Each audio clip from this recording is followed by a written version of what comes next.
Hello money talkers, welcome to my channel money talks with पायल।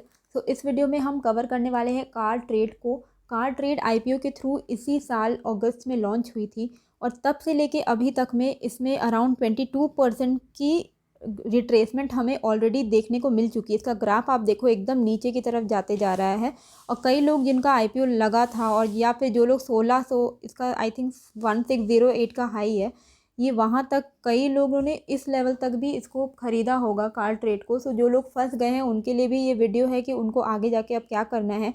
तो कई लोग हैं नो डाउट कि जिनको आज जो आईपीओ के टाइम से फंसे हुए हैं या फिर जिनको जो इस लेवल्स पे फंसे हुए हैं, तो डोंट वरी, हम लोग ये सब कुछ डिस्कस कर लेंगे। और अगर हम इसका मेजर रिट्रेसमेंट पीरियड देखें तो वो 1 मंथ में ही हुआ है। 1 महीने के अंदर अंदर इसमें 11% से नेगेटिव रिटर्न्स इसने ऑलरेडी दे दिए हैं। इसका हाई था 1426 का 1 महीने पहले और आज की डेट पे इसका जो सबसे लोवेस्ट पॉइंट था वो था 1148 का इसी महीने में। और 1165 पे इसकी करंट लास्ट दिवाली की जो क्लोजिंग हुई है 1166 पे हुई है, मतलब 1.60% से ऊपर। और वो इसलिए भी क्योंकि दिवाली के दिन देखा जाए तो सारे ही शेयर्स ने अच्छे परफॉर्म किए हैं, सारे ही शेयर्स ग्रीन पे बंद हुए हैं। टोटल निफ्टी सेंसेक्स सभी कुछ ग्रीन पे बंद हुआ है, तो वो दिवाली का माहौल की वजह से भी है। लेकिन इसका जो मेन रिट्रेसमेंट का जो कारण है वो है इसका क्वार्टर टू रिजल्ट जो आया वो कुछ खास आया नहीं।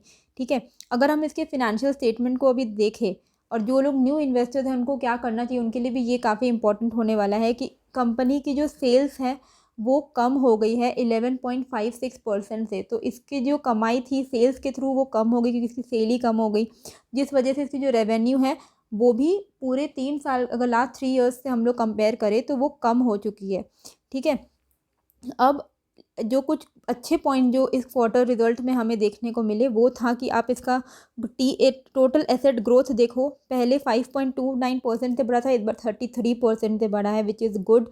टोटल लाइबिलिटी ग्रोथ कम हुई है, टोटल लाइबिलिटीज़ कम हुई है और कंपनी के पास अपने लाइबिलिटी को कवर करने के लिए इनफ कैश रिजर्व्स हैं, जो कि काफ़ी अच्छी बात है। कंपनी में कैश रिजर्व होना बहुत इंपॉर्टेंट होता है, लिक्विडिटी होना काफ़ी ज़्यादा इंपॉर्टेंट होता है।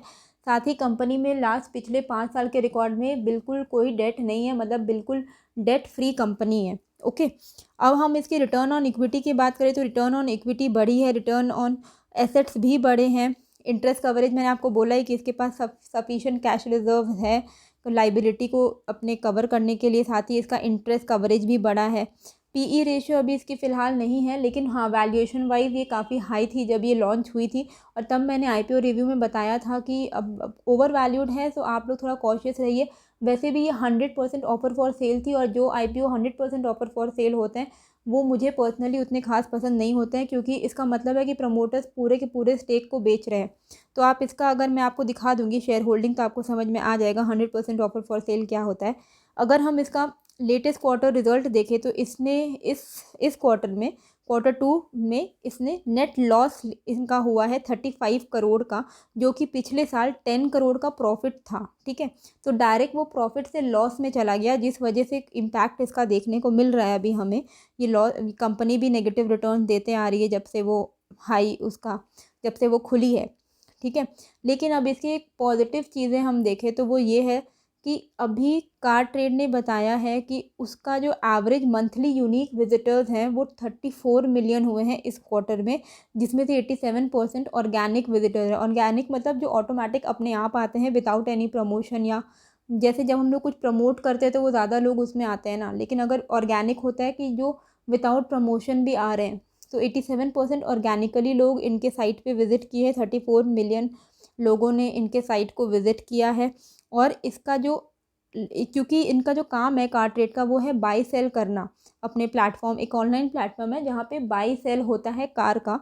तो इसमें काफ़ी सारे कार को ऑक्शन में इस बार रखा गया है, जो कि इंक्रीज़ हुआ है, हाईएस्ट हुआ है अभी तक का ऑक्शन व्हीकल, वो है आपका 3 लाख के करीब एक क्वार्टर में। ठीक है, अब हम, ये हो गया पॉजिटिव। और एक जो पॉजिटिव है कि जैसे ओवरऑल अगर हम 5 ईयर्स की बात करें तो इंडस्ट्री एवरेज रेवेन्यू रही है 15%, वही कार ट्रेड की एवरेज रेवेन्यू रही है 40%, जो अपने इंडस्ट्री को वो बीट कर रही है, जो कि अच्छी बात है। और साथ ही इसका जो मार्केट शेयर है वो 5 साल में 1.28% से 3.34% में बढ़ा है। ठीक है, अब आपको जो बताया था मैंने कि 100% ओ एफ एस होता है कि प्रमोटर अपनी सारी होल्डिंग्स को बेचती है आईपीओ के थ्रू, तो इसीलिए आप इसका शेयर होल्डिंग पैटर्न देख लो, प्रमोटर ज़ीरो है बिल्कुल। और इसका जो मेजर चंक है वो रिटेल इन्वेस्टर्स के पास है। साथ ही जो फॉरेन इंस्टीट्यूशन इन्वेस्टर्स हैं उनके पास, रिटेल इन्वेस्टर्स को अगर हम हटा दें तो सबसे ज़्यादा जो इनके स्टेक है वो है foreign institutional investors 16.03%, domestic institution के पास 8.19% है, और म्यूचुअल फंड हाउसेस के पास भी कार ट्रेड के शेयर्स हैं जो है 4.87%। तो इनका स्टेक कम नहीं है, अच्छा खासा स्टेक है, तो इसमें घबराने वाली कोई बात नहीं है। देखो ये स्टार्टअप कंपनीज जब होते हैं, ये 2000 में शुरू हुई थी, पर एक थोड़ी डिफरेंट टाइप की ये इसका जो सोच है वो थोड़ा डिफरेंट है और ऑनलाइन बेस्ड है, तो ये सब चीज़ को लॉस से प्रॉफिट में कन्वर्ट होने में थोड़ा सा टाइम लग सकता है। तो क्योंकि थोड़ी मतलब कन्वेंशनल एकदम ट्रेडिंग कन्वेंशनल इसका जो थॉट नहीं है, थोड़ा सा डिफरेंट है, यूनिक है, और ये फ्यूचर के लिए अच्छा हो सकता है, अभी अच्छा नहीं है। अभी इसमें थोड़ा सा हमें गिरावट देखने को मिल रहा है, तो हम चार्ट के हिसाब से भी इसमें डिस्कस कर लेते हैं कि आपको क्या करना है। देखो जो लोग ऊपर के लेवल पे फंसे हुए हैं तो उनको मैं सबसे पहले एक चीज़ बता दूं कि ये जो बेरिशनेस अभी आपको दिख रहा है ये टेम्पररी है, ठीक है, ये ऐसा नहीं रहने वाला है, ये और नीचे जाते नहीं जाएगा, एक लेवल पे आके रुकेगा। देखो ओवर वैल्यूड थी, तो कोई भी कंपनी जब ओवर वैल्यूड हो जाती है उसको अपने वैल्यूएशन में आना बहुत इंपॉर्टेंट है, और इसका एक स्ट्रॉन्ग सपोर्ट लेवल है 1080 पे, और 1080 को अगर ये तोड़ेगी तो सबसे ज़्यादा जो स्ट्रॉन्ग सपोर्ट लेवल है वो है 1020 पे। तो इन दोनों सपोर्ट लेवल पे आके इनको अच्छा खासा सपोर्ट मिल सकता है, जहाँ से इसमें बाउंस बैक हमें देखने को मिल सकता है। तो जो एग्जिस्टिंग है वो डोंट वरी, अगर 1000 रुपये के आसपास पहुंच भी गई तो आप घबराना मत, वहाँ से हमें बाउंस बैक और पुल बैक देखने को मिल सकता है। तो एग्जिस्टिंग इन्वेस्टर्स हैं वो होल्ड करें, ठीक है, और जो न्यू इन्वेस्टर्स हैं वो अभी कार्टरेट के शेयर्स को ना ही खरीदे तो बेहतर है। देखो मेरे पास खुद को कार्टरेट के शेयर्स नहीं है, क्योंकि देखा जाए तो इसका जो बैलेंस शीट है और इसकी जो क्वार्टर रिजल्ट्स है बहुत कुछ खास इंटरेस्टिंग है नहीं, लेकिन फ्यूचर के लिए अच्छा हो सकता है इसका, लेकिन 100% श्योर शॉट गारंटी नहीं है। अगर इसमें कुछ भारी भारी भरकम कोई कॉम्पिटिटर आ जाए तो इसको फिर थोड़ा सा डिसएडवांटेज हो जाएगा। तो ऐसा नहीं है कि अगर आप इन्वेस्ट नहीं करोगे तो आप कुछ लूज़ करोगे, तो बिल्कुल भी अगर आप चाहो तो इस शेयर को अवॉइड कर सकते हो अपने पोर्टफोलियो में डालने के लिए। लेकिन अगर आप डालना ही चाहते हो, इस शेयर को ख़रीदना चाहते हो, तो आप वेट कीजिए इसके नेक्स्ट क्वार्टर रिजल्ट का और देखिए कि ये कैसा परफॉर्म करती है। थोड़ा सा इसमें नज़र रखिएगा अगर आपको इंटरेस्ट है इस शेयर में तो, लेकिन अभी मुझे नहीं लगता है कि ये शेयर ख़रीदने के लिए इतना इंटरेस्टिंग शेयर है। लेकिन फिर भी जो लोग बाय ऑन डिप करना चाहते हैं, जो लोग एवरेज करना चाहते हैं, जिनके पास एग्जिस्टिंग ऑलरेडी हाई लेवल पे शेयर्स खरीदे हुए हैं, वो चाहे तो 1020 एंड 1080 के लेवल पे इस शेयर्स को ख़रीद के एवरेज कर सकते हैं।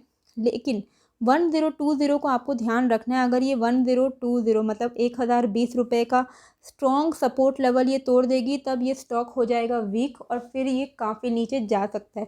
तो ये लेवल काफ़ी ज़्यादा इंपॉर्टेंट है, और हो सकता है चांसेस तो यही है कि यहाँ से इसमें बाउंस बैक देखने को मिलेगा या इससे पहले ही बाउंस बैक देखने को मिल सकता है।